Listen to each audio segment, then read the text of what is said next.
Gloria in Lumber Bridge, North Carolina. Hey, Gloria, you wanted to talk about Tamir Rice? Yes, Tom. I would have loved to spoke with Mr. Crump. He's from my part of the country. He's originally from Lumberton, which is about 15 miles away. Well, Lumberton is our county seat in Robertson County. But I wanted to speak on the subject of the killing of the young black man, and being the mother of a young black man, 21-year-old, 6 foot, 240-pound black man. It scares me every time he leaves the house. It's like when they say I can't breathe, I can't breathe. When he leaves the house and until he's back in the house. But when the guy was talking a little while ago about the killing of the black men since the beginning of the Republic, it is so true. And a lot of this whole situation hinges on the fact that, like to say, the order come from high.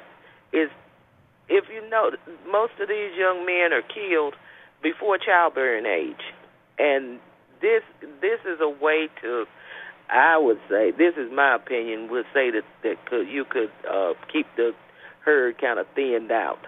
Yeah. And that's distressing too, just thinking about that. Yeah. Because it's just like Jordan Davis, for instance, that his mother made the statement on TV. She said, "I'll never be a grandmother. I'll never see my child get married." Right. Same is true for Tamir Rice's mom. It's just and Trayvon Martin's mom. Yeah, I would take it a step beyond that, Gloria.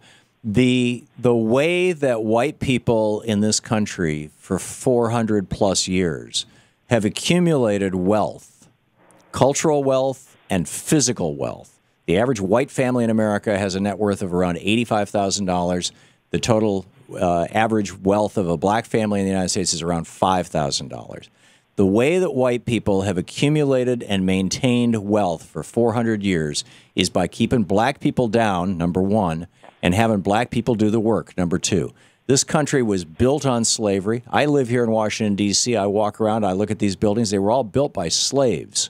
And you know, as we, quote, ended slavery, we just figured out different ways to keep black people down. The Jim Crow laws, the forced segregation, Plessy versus Ferguson, everything else. And now, and I would say, I don't mean now like this is something new. They've been doing it from the very beginning. But as some of the more overt things fall away, as it's a little harder to discriminate based on race, it's a little harder to ruin schools based on race, it's a little harder to keep people out of the workplace or not rent them an apartment because of race. The oppression of people of color in this country has fallen to the police. And not that it wasn't always there, but they're like the last, not the last certainly, but they're the most visible remnant of white power in this country. And make no mistake about it, it is economic power first and foremost above everything else. And white people want to keep it that way, whether they, and frankly, I would say 95% of the ones that I know anyway have no idea that that's really what's going on, and that even they want to keep it that way. Because when white people talk about the middle class, they're talking about the white middle class. White middle class, exactly. So it's like we've got some serious, you, me, all of us who have some sense of this. And as a white guy, I know that I don't have a sense of it. I can see it. I hear stories from my friends. I report on it. But I did not grow up with that experience. Just like I did not grow up with the experience of being a woman. And so there are some things that I'll just never fully understand what that experience is like.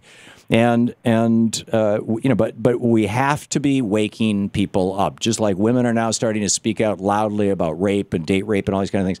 People of color are starting, not just starting to, but been speaking out all along. But now with these videos, white people can't ignore what's going on, and I think that's a good thing. Gloria, I got to move along, but thank you for your call.